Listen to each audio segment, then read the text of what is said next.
E aí, turma boa? Tudo bem com vocês? Tranquilo? Hoje a nossa aula ainda é sobre agropecuária brasileira, só que agora o nosso foco é outro. Agora nós vamos falar sobre conflitos agrários, tá?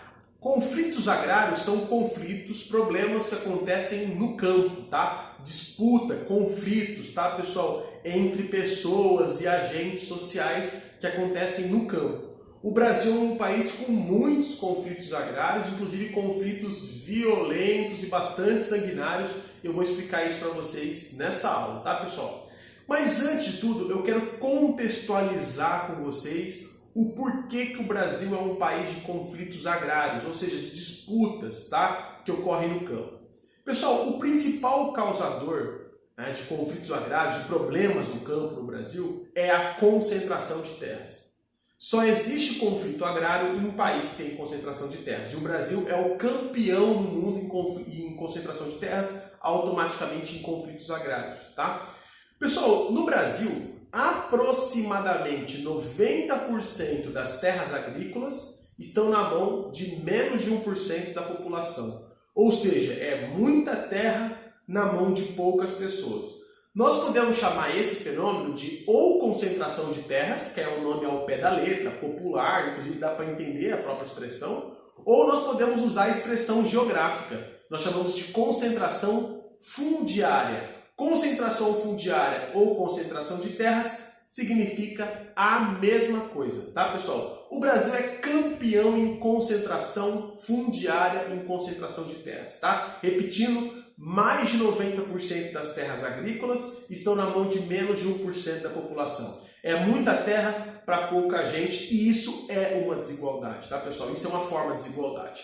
E o maior culpado do Brasil ter concentração fundiária é o próprio Estado brasileiro, o que popularmente a gente chama de governo, ok? Os governos brasileiros, desde o período colonial, onde nós éramos governados por Portugal, até hoje, nunca houve grandes esforços para distribuir terras. E sim, houve grandes esforços para concentrar terras. Vamos pegar alguns fatores históricos que aconteceram no Brasil que provam como o esforço foi sempre para concentrar as terras, tá? Primeiro, vamos pegar o período colonial no Brasil. Lá no Brasil colonial, pessoal, nós tivemos um fenômeno chamado doação de sesmarias. Vocês já devem ter estudado isso em história, né? Foi quando o rei de Portugal pegou grandes fatias de terra no Brasil, chamadas de sesmarias, ok? São latifúndios gigantescos, inclusive maior do que até alguns estados brasileiros hoje, tá? Fatias imensas e doou para donatários. Donatários seria uma burguesia, assim, portuguesa, ok? Qual que era o intuito do rei? Era fazer com que esses donatários produzissem aqui no Brasil, gerassem riquezas e protegessem também a colônia, tá? A colônia Brasil. Mas isso é uma forma de concentração de terras. Então, lá desde o Brasil colonial, o nosso governo na época era o governo de Portugal, era o rei de Portugal, doou grandes porções de terras para poucas pessoas. Então já é um processo muito antigo, tá? Depois no Brasil imperial. No Brasil imperial, por exemplo, o imperador decretou, né, o Uti Possidetis, tá? É um decreto imperial chamado Uti Possidetis, tá? Uso pela posse ou posse pelo uso. Simplesmente o imperador permitiu com que pessoas que ocupassem terras brasileiras ganhassem o documento de posse. Mas quem estava ocupando as terras brasileiras? Quem recebeu o documento de autorização de propriedade? Aqueles que já vinham desde os donatários, aqueles que já vinham ocupando terras desde o Brasil colonial. Então, o brasileiro pobre, o brasileiro negro, o brasileiro indígena não tinha acesso às terras. Só quem já vinha vindo ocupando terras no Brasil, ou seja, quem era, por exemplo, de familiares, né, de donatários, ok? Que foram ao longo do tempo, claro, tendo filhos e netos e bisnetos, são essas pessoas que acabaram ganhando do imperador o documento de posse, de propriedade, beleza? E depois, mais à frente, o Brasil vai criar a Lei de Terras. A Lei de Terras é uma lei que transformou terra no Brasil num bem. Então, terras poderiam ser vendidas, comercializadas, elas passavam a ter um valor. Só que a gente não pode esquecer uma coisa. O Brasil teve 350 anos de escravidão. Então, o negro, o mulato e o índio por terem sido escravos durante séculos, não tinham renda. Se não tinham renda, não tinham dinheiro. Se não tinham dinheiro, não tinha como comprar terra. Então, com a lei de terras, que a terra virou um bem que poderia ser comprada e vendida, apenas os brancos tinham acesso a elas. Só quem tinha dinheiro.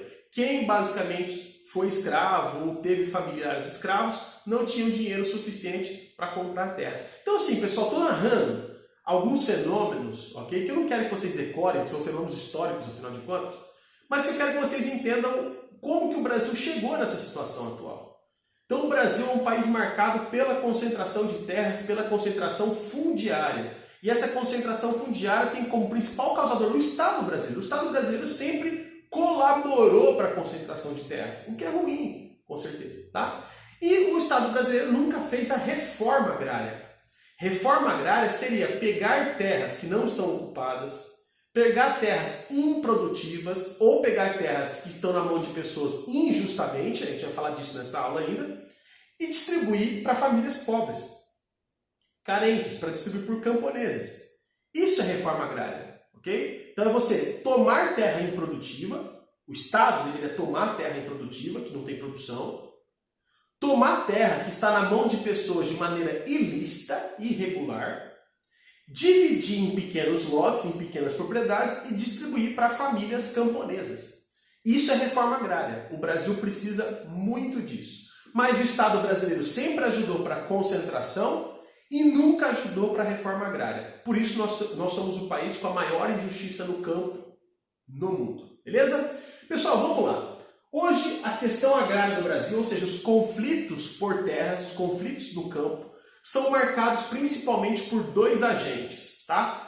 De um lado, você vai ter o camponês querendo terras, tá? Precisando e querendo terras. E do outro lado, você vai ter o agronegócio tentando defender as suas terras, defender os seus latifúndios, ok? Ou seja, é alguém sem terra tentando disputar com alguém que tem demais. Beleza? O camponês de um lado, precisando e querendo terras para sobreviver, e o agronegócio do outro lado, tentando defender o seu império rural, ou seja, as suas gigantescas propriedades. Só que, pessoal, acontece uma coisa muito importante que eu quero que vocês entendam.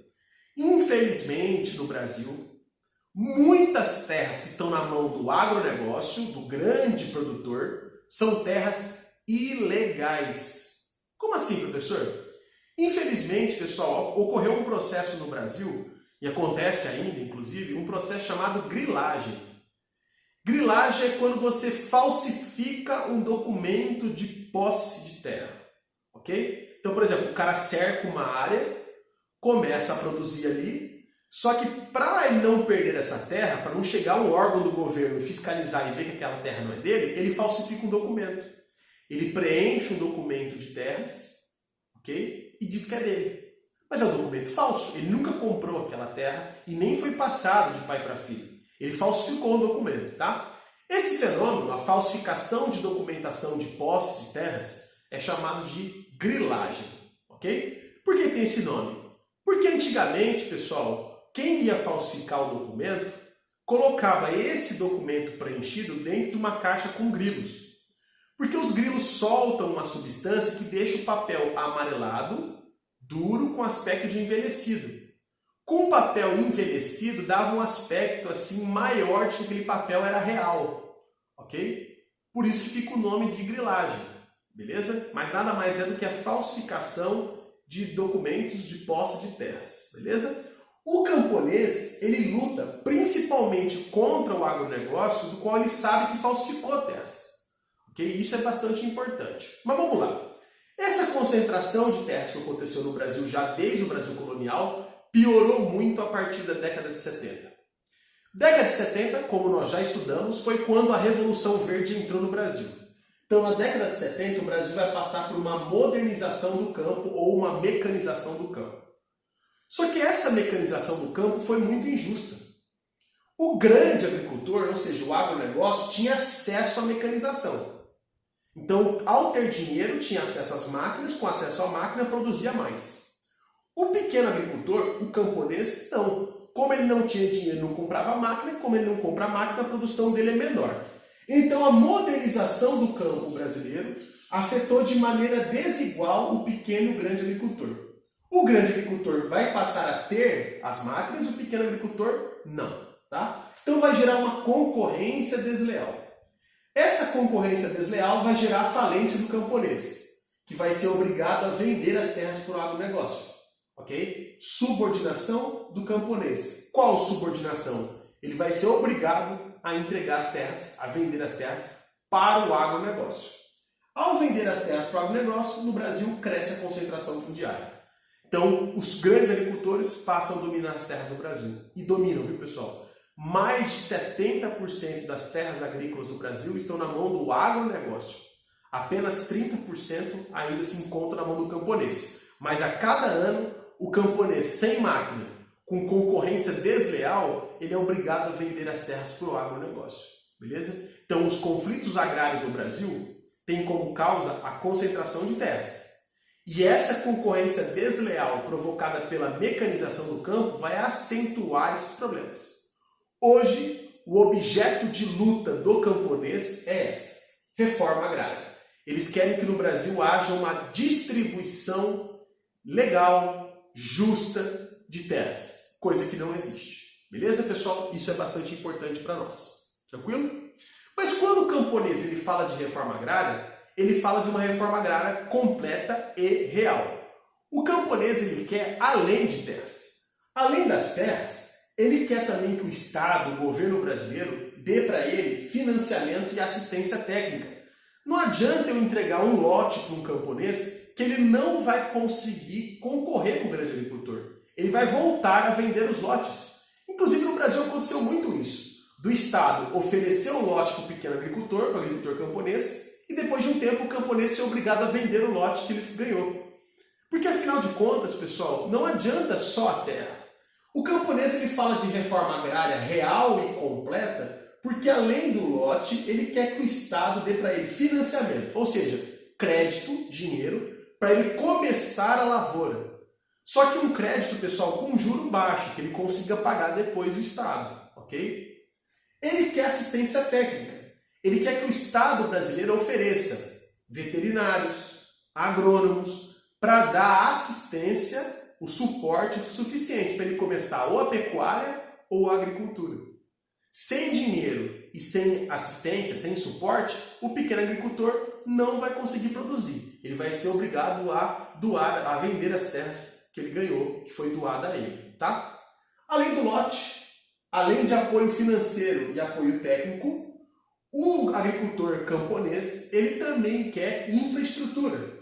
Ele precisa que nas suas terras, nas terras doadas a ele, tenha energia, meios de transporte, ou seja, estradas, silos e galpões para fazer a armazenagem, o estoque daquilo que foi produzido. Então precisa também de uma infraestrutura para produzir. Isso é bastante importante, tá? Então, além de terras, financiamento com baixo juro, apoio técnico, assistência técnica, infraestrutura como energia, transporte e armazenagem, e o pequeno agricultor, o agricultor camponês, também pede que o Estado brasileiro faça a política dos preços mínimos. Como que o pequeno agricultor que produz pouco vai conseguir concorrer com o grande agricultor que produz muito? Tá? No caso, pessoal, para que os dois consigam concorrer, para que o pequeno agricultor consiga concorrer com o grande agricultor, no caso, é pedido pelos camponeses no Brasil a política de preços mínimos. Ou seja, onde o quilo do tomate, o quilo da abobrinha, o quilo de qualquer produto agrícola, da carne de frango, da carne de porco, tenha um valor que possa ser vendido mínimo, como se fosse um limite mínimo. Porque, pessoal, se você permitir uma economia livre, o grande agricultor vai baixar o preço do produto e vai falir o pequeno. Ok? Então, política do preço mínimo seria isso. Cada produto de origem agropecuária teria um valor mínimo a ser comercializado. Ou seja, tanto o grande quanto o pequeno agricultor não poderia vender o produto por menos daquilo, gerando um pé de igualdade, uma concorrência leal entre eles. Tá? Isso é reforma agrária real e completa. Doação de lote, ok? Para o pequeno agricultor camponês, financiamento com baixo juro, assistência técnica, veterinários, agrônomos, infraestrutura de energia, transporte e armazenagem e política do preço mínimo, para fazer com que o pequeno agricultor consiga concorrer com o grande agricultor, beleza? Infelizmente, no Brasil, nós não temos um histórico de reforma agrária. Okay? O Brasil e o governo brasileiro têm um histórico de colaborar para a concentração fundiária, beleza? Na verdade, nós percebemos que o governo brasileiro é muito lento e tem um certo desprezo pelo camponês, ok? Mas nas últimas décadas, o camponês ele vai se unir e vai tentar criar um movimento forte para lutar pela reforma agrária real e completa. E no próximo vídeo eu vou mostrar que grupo é esse que foi criado, ok, pessoal? Esse grupo chamado de MST, tá? Já vamos ver sobre eles, beleza, pessoal? Então, voltamos já.